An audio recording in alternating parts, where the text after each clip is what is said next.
Okay, you're the boss. The office sent us up to see Mr. Petrie, the chemistry teacher.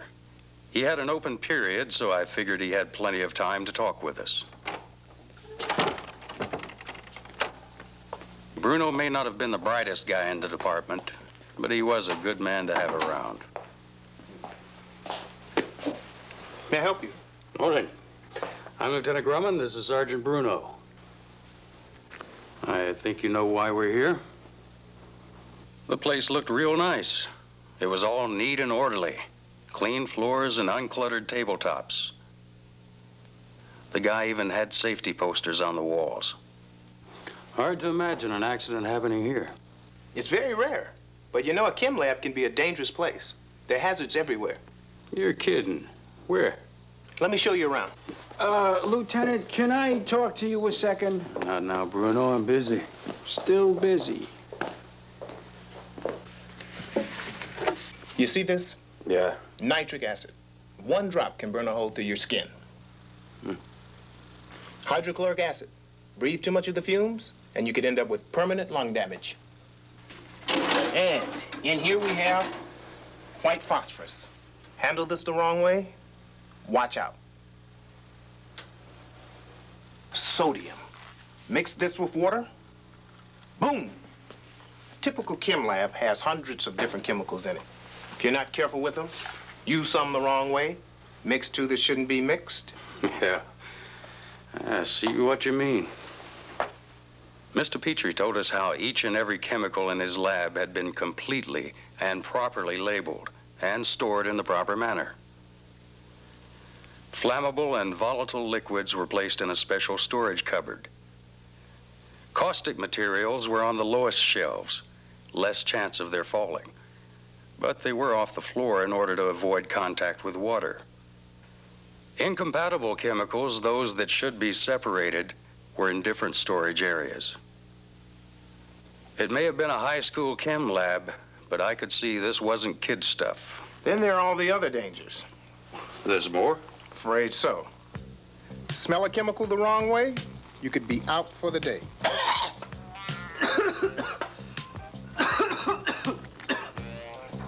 Drink out of a beaker, I don't care how clean it looks. You never know what could happen. Oh. Squeeze bottles. Squeeze them too hard, somebody might not like it. Sorry. Light a gas burner the wrong way, and it could be lights out.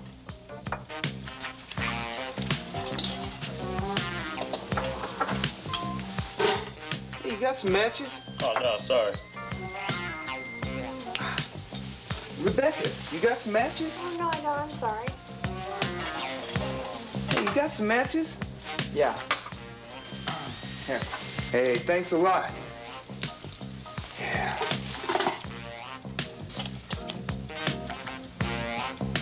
Then there are spills.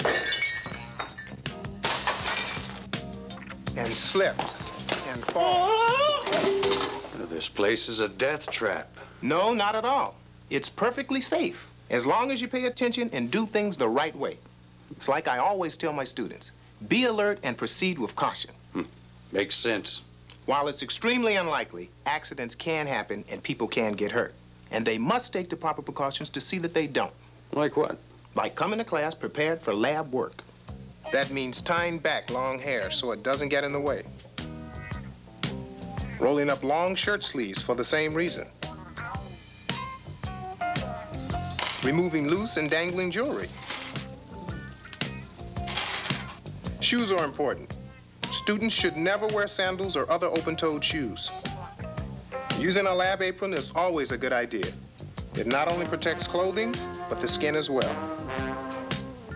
Splash-proof goggles are an absolute must, especially during experiments involving caustic or corrosive chemicals. Here's a little demonstration I show my students. This balloon contains acetone, red dye, and hydrogen. The heads are styrofoam. One has a pair of safety goggles, the other does not. I'm going to simulate a small explosion, one you might encounter in a lab.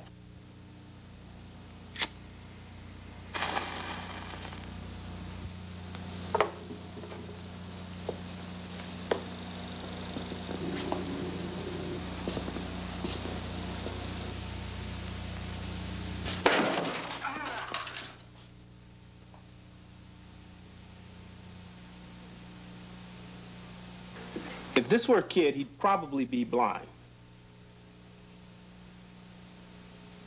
This one, maybe some minor facial burns, but nothing compared to losing your sight. This guy seemed to have his acids and bases covered, so I decided to interview a few of his students. What do you want to talk to me for? I didn't do anything. Oh, just a few questions. Yeah. I understand you were doing some kind of experiment today. That's right. I was making a preparation of hydrogen, which, as you know, calls for mossy zinc and sulfuric acid diluted to a 3-molar solution. Yeah, that's what it calls for, all right. So tell me about it. Well, let's see. First, I had to dilute the acid. How'd you do that? Very carefully. Acid should only be diluted by pouring them into water. Never water into acid. Why is that? It'll mix better that way, with less chance of it splashing in your face. I poured the acid slowly, stirring at the same time.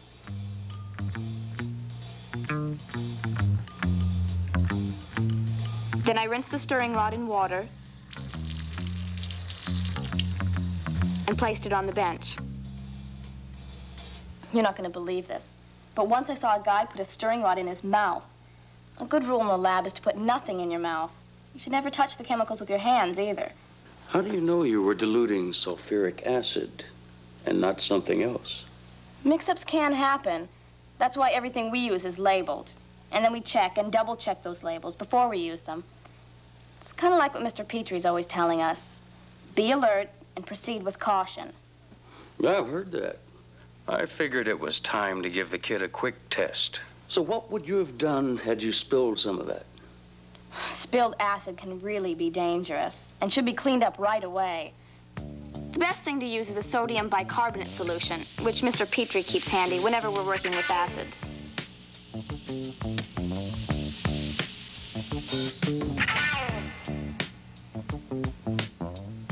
What if you spilled a base? Use the same stuff? Heck no.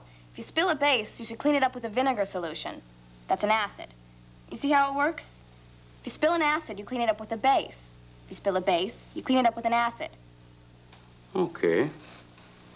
Now, I know you were careful and all, but let's just supposing that you had spilled some of that acid on your skin. What then? Acids and alkalis will burn your skin. You gotta get it off fast, using plenty of running water. And if you should ever get some in your eyes, you should rinse them for 15 straight minutes. I could see this kid wasn't going to fall for any cheap tricks. Anything else? No, that's about it. The experiment went okay, and then I cleaned up, making sure to dump all the chemicals in the right containers. Never down the sink, unless Mr. Petrie tells us it's okay.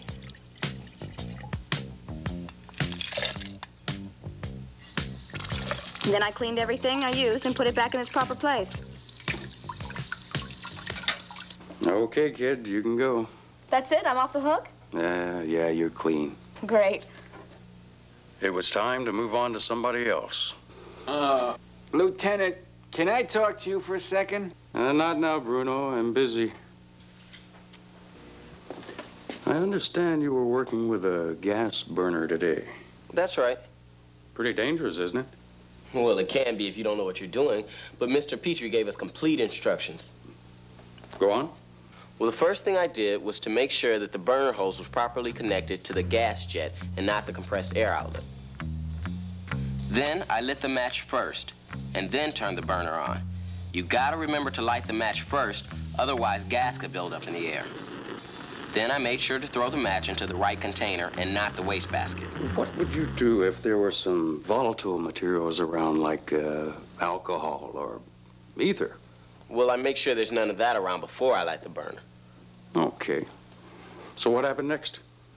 Well, let's see. I had to bend some glass tubing for an experiment I was doing. First, I cut the tubing to the right length. I did this by making a deep scratch in the glass with a file. Then I covered it with a towel and bent it away from me using my thumbs. I fire polished the rough ends.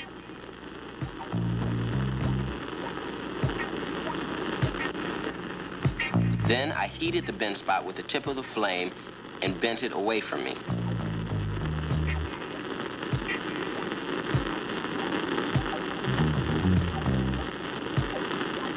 I set it down to cool. How do you know when it's cool?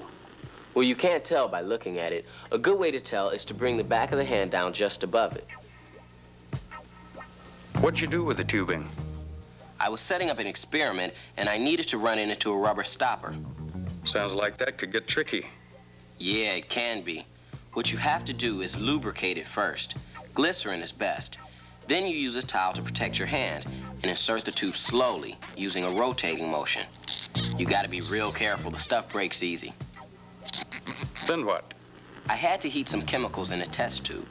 As always, I made sure the open end of the tube was pointed away from me. Why is that? For safety. When chemicals are heated, they can boil over very quickly and shoot out, especially when they're in a test tube. So what you gotta do is keep the open end of the tube pointed away from you and anyone else. And you should move the flame along the length of the test tube, not just at the bottom. The kid was sharp. I thought I'd find out just how sharp. Let's just say, for the sake of example, that you did something wrong and you wound up with a fire on your hands, an alcohol fire. What would you do, throw water on it? No way. Water would only make that kind of fire spread. Well, what would you do then? Come on, quick, you got a fire on your hands. First, I tell everyone to move away. Then I grab the fire extinguisher. You know how to use it? Sure do. Mr. Petrie showed us how.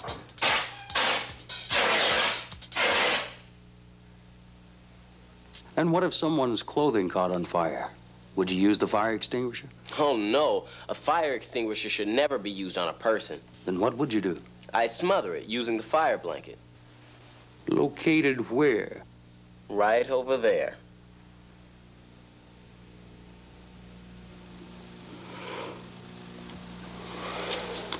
Okay, kid, you can go. Thanks a lot. Hope I helped. Yeah, sure.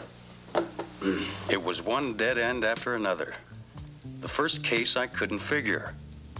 There was no evidence of carelessness or neglect or improper supervision.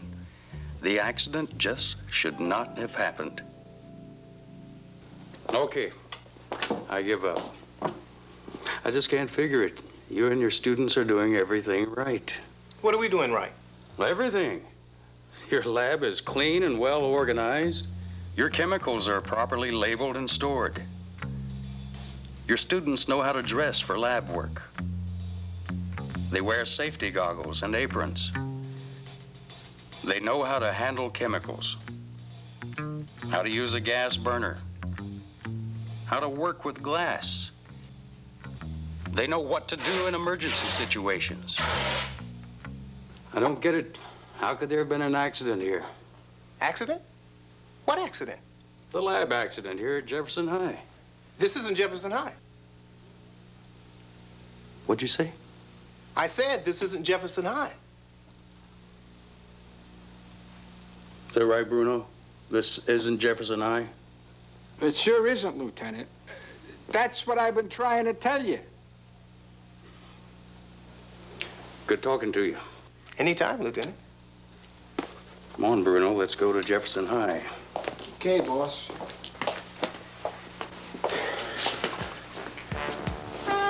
Nice lab you got here. Thanks.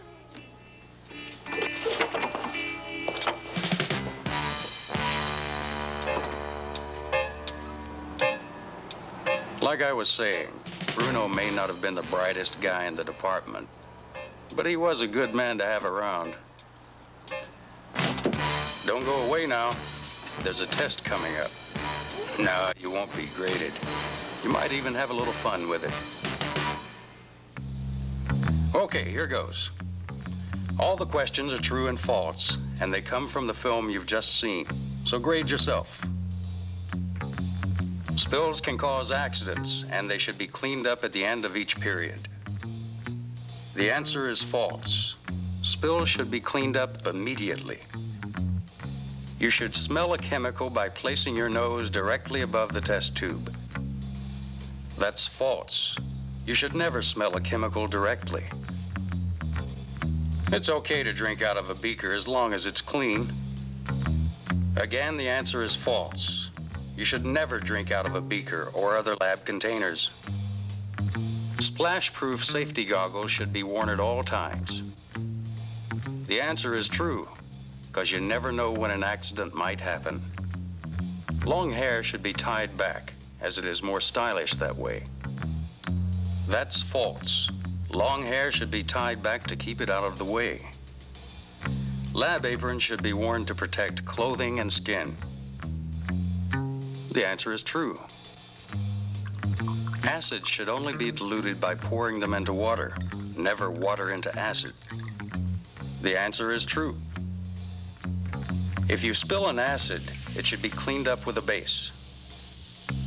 Again, the answer is true.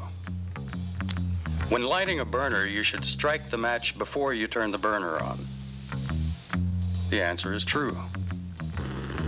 The broken ends of glass rods should always be fire polished. Again, that's true. You can tell when a glass rod is cool by looking at it. The answer is false. A glass rod should be lubricated before it's inserted into a rubber stopper.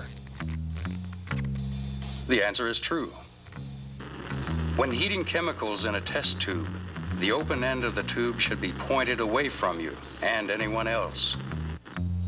Again, the answer is true. An alcohol fire should be put out with water.